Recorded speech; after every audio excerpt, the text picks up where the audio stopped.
स्वागत है आपका। आप देख रहे हैं सी न्यूज भारत। मैं हूं आपके साथ इशिता। वक्त हो चला है मध्य प्रदेश और छत्तीसगढ़ बुलेटिन का।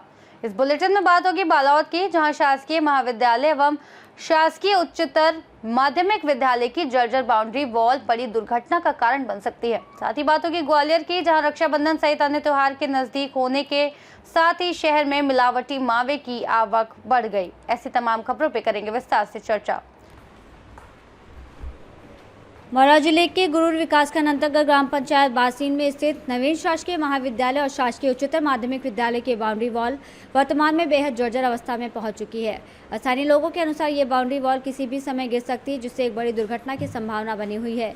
ग्रामीणों ने चिंता व्यक्त की है कि यदि समय रहते बाउंड्री वॉल का मरम्मत कार्य नहीं कराया गया तो ये विद्यालय में मौजूद स्टाफ के लिए जानलेवा साबित हो सकती है। ग्राम के सामाजिक कार्यकर्ता और सोसाइटी अध्यक्ष राजेंद्र शहाड़ा, जो विद्यालय समिति के सदस्य भी हैं, उन्होंने इस मुद्दे को गंभीरता से उठाया।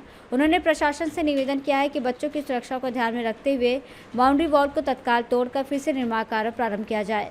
गौरतलब है कि इस विद्यालय में आसपास के गांव से प्रतिदिन 100 से अधिक छात्र छात्राएं पढ़ने आते हैं। यदि समय पर कार्रवाई नहीं हुई तो ये लापरवाही किसी बड़ी जनहानि का कारण बन सकती है। बालोद से सीनू संवाददाता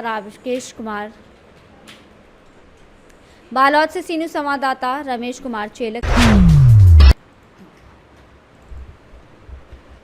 ग्वालियर में रक्षाबंधन और अन्य त्योहारों की आहट के साथ ही मिलावटी मावे की आवक भी तेज हो गई है। ऐसी एक सूचना पर खाद्य और औषधि प्रशासन विभाग ने बड़ी कार्रवाई करते हुए भिंड से आए 50 डलिया मावे को जब्त किया है। मौके पर ही चलित प्रयोगशाला में उसकी सैंपलिंग कर जांच की गई, जबकि कुछ सैंपल भोपाल लैब में भी भेजे जा रहे हैं। बता दें कि 9 अगस्त को रक्षाबंधन है, इसके बाद गणेश चतुर्थी और कई अन्य पर्व भी नजदीक है। त्योहारों के मद्देनजर ग्वालियर में आसपास के जिलों में भारी मात्रा में मावा लाया जा रहा है। यही मावा शहर में बिकने के साथ साथ देश के अन्य हिस्सों में भी रेल और सड़क मार्ग से भेजा जाता है। हालांकि इस मावे की गुणवत्ता को लेकर खाद्य विभाग पहले भी सख्त नजर आ चुका है और हाल ही में एक और मिलावटी मावा जब्त किया गया था। किस तरह की आज कार्रवाई की गई, कितना माल पकड़ा, कहाँ से आ गया था और कौन लोग इसको लेते?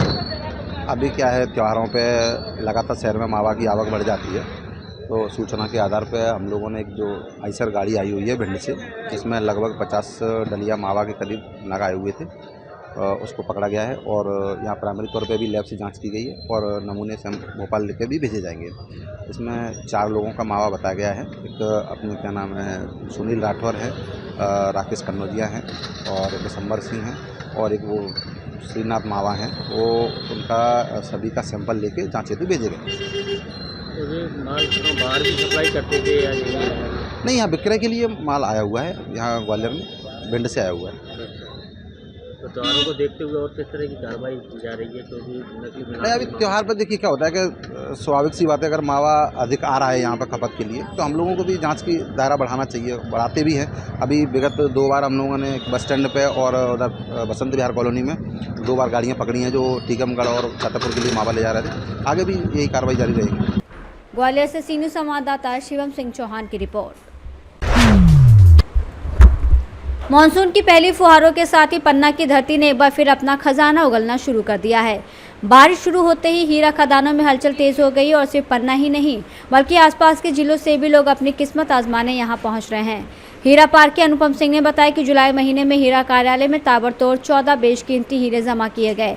इन हीरों का कुल वजन 34 कैरेट 41 सेंट है। इनमें सबसे बड़ा हीरा 11 कैरेट 95 सेंट का है, जबकि सबसे छोटा हीरा 37 सेंट का मिला है। इन सभी हीरो की अनुमानित कीमत करीब 42 लाख रुपए आकी जा रही है। हीरा कार्यालय में लगातार हीरो के जमा होने से स्थानीय लोगों और हीरा प्रेमियों में उत्साह का माहौल है। उम्मीद की जा रही है कि आने वाले दिनों में और भी हीरे मिलने से पन्ना की अर्थव्यवस्था को गति मिलेगी। माह जुलाई की बात करें तो बताता हूं आपको कि 14 नग हीरे प्राप्त हुए हैं, जिसमें 34 कैरेट 41 सेंट टोटल वजन है। अनुमानित कीमत 42 लाख के आसपास है। सबसे बड़ा हीरा 11.95 सेंट का है तथा छोटा हीरा 37 सेंट का है। लगातार बारिश में हीरे निकल रहे हैं, लोग भी बाहर से पूछने के लिए आ रहे हैं हीरो के लिए। बिल्कुल, हीरा खदान संचालित करने के लिए पानी की आवश्यकता होती है, जो पर्याप्त पानी अभी उपलब्ध है, जिस कारण से हीरे अधिक आ रहे हैं। अन्य जिलों के लोग भी इंटरेस्टेड हैं यहाँ खदान लगाने में? बिल्कुल, आजू बाजू के जो भी प्रदेश के जिले के लोग बाग हैं वो आ रहे हैं और काम कर रहे हैं। क्या नाम है? अनुपम सिंह, डायमंड बेलवर। पन्ना से सीनियर संवाददाता रफी की रिपोर्ट। कोलारस के ग्राम बेटा में चोरों ने एक बार फिर पुलिस और ग्रामीणों की नींद उड़ा दी है। रात के समय ताला तोड़कर चोर 35,000 की नकदी चुरा ले गए। ये वारदात अरुण जाट नामक किसान के घर में हुई, जो पहले से ही फसल बर्बादी के चलते मानसिक तनाव में थे। घटना के समय वो घर के ही पास वाले कमरे में सो रहे थे। सुबह जब वो उठे तो देखा कि ताला टूटा हुआ है और सारा सामान बिखरा पड़ा है। अरुण जाट ने बताया कि उक्त राशि इमरजेंसी खर्च के लिए सुरक्षित रखी गई थी और अगर चोरों का ध्यान उनके पास रखी अन्य कीमती चीज़ों पर चला जाता तो शायद बड़ी अनहोनी हो सकती थी। ग्रामीणों के अनुसार ये चोरी गांव में चौथी चोरी है। बीते दिनों में लगातार 3 और घरों में चोरी की वारदातें हो चुकी हैं, जिससे पूरे गाँव में दहशत और आक्रोश का माहौल है। इस घटना के बाद कोलारस पुलिस मौके पर पहुंची है और मामले की जांच में जुट गई है। ग्रामीणों ने प्रशासन से मांग की है कि चोरों को जल्द से जल्द गिरफ्तार किया जाए और गांव में रात्रिकालीन गश्त को बढ़ाया जाए। क्या नाम है आपका? अरुण सिंह जाट। जी कौन सा गांव है? बेटा। ये आपकी यहाँ चोरी हुई, कब हुई है? कल नाइट में लगभग कितने में हुई है? 2 या 3 के बीच में हुई है। तो आपको इसका पता क्या अच्छा मालूम चला चोरी हुई है आपके यहाँ? सुबह मालूम पड़ा 6 बजे उठे जब। अब देखा हुआ आपने? हाँ। तो आपका चोरी में क्या सामान गया है? मेरे पैसे थे, पैसे रखे थे नकदी। कितने रुपए थे? 35,000 रुपये करीब रखे थे। तो उसमें और भी सामान इमरजेंसी की रखी रहती तो क्या? हमारे पास इतने पैसे रखे रहती है अपने। और भी सामान कुछ रखा था उसमें? और सामान सब रख पड़ा रहा था, सब सामान। तो नकदी ले गए हैं वो? आपने शिकायत की है इसकी किसी? रिपोर्ट कर आया थाने में। इससे भी पहले आपके गाँव में चोरी हुई है क्या? पहली चोरी है क्या? पहले हमारे चाचा जी के पास, चाचा जी के यहाँ पर चोरी हुई। ठीक है, और उसके अलावा कोई चोरी? हमारे वो सुनील रजक के उसके चोरी हुई। तो मतलब ये बेटा कौन सा गाँव है? बेटा। यहाँ पे चौथी चोरी है यहाँ पर? अब ये तीसरी चौथी चोरी है। अच्छा अच्छा। शिवपुरी से सी न्यूज़ संवाददाता विनोद सिकरवार की रिपोर्ट। नवेगांव पुलिस थाना क्षेत्र पर प्रचलित जुआ अड्डा पर रेड की गई। जुआरी रंग बिरंगे चमचमाते 52 पत्तों के साथ 6,950 रुपए के साथ 9 मोटरसाइकिल जब्त की। नवेगांव पुलिस की धरपकड़ कार्रवाई से अवैध कार्य करने वालों में हड़कंप मच गया। जिला पुलिस अधीक्षक अजय पांडे, एएसपी आयुष गुप्ता के निर्देशन और जुन्नार देव, एसडीओपी जितेंद्र सिंह जाट के मार्गदर्शन में नवेगांव थाना प्रभारी तरुण सिंह मरकाम से सट्टा जुआ धरपकड़ के लिए एक टीम गठित की। जिस गठित टीम ने मुखबिर की सूचना पर दबिश दी। थाना क्षेत्र के ग्राम कटकुही हरिराम नागवंशी के घर के पीछे दबिश देकर जुआ खेल में किस्मत आजमा रहे 11 लोगों की टोली को धर दबोचा, जिसमें 7 जुआरी मौके से अपनी 7 मोटरसाइकिल छोड़कर भागने में सफल हुए। सभी जुआरी के विरुद्ध 13 जुआ अधिनियम के तहत कार्रवाई की गई। संपूर्ण धरपकड़ कार्रवाई में नवेगांव थाना प्रभारी तरुण सिंह मरकाम, आर जयप्रकाश, आर महेंद्र यादव, महिला आर शारदा भमनिया, क्रमशः रूमन रुपेश, अरुण यादव की खास भूमिका रही। छिंदवाड़ा से सी न्यूज़ संवाददाता वीरेंद्र अग्रवाल की रिपोर्ट। राजगढ़ जिले के सारंगपुर तहसील के ग्राम सुल्तानिया के सरपंच जितेंद्र हत्या ने मंत्री के गौतम टेटवाल पर आरोप लगाया।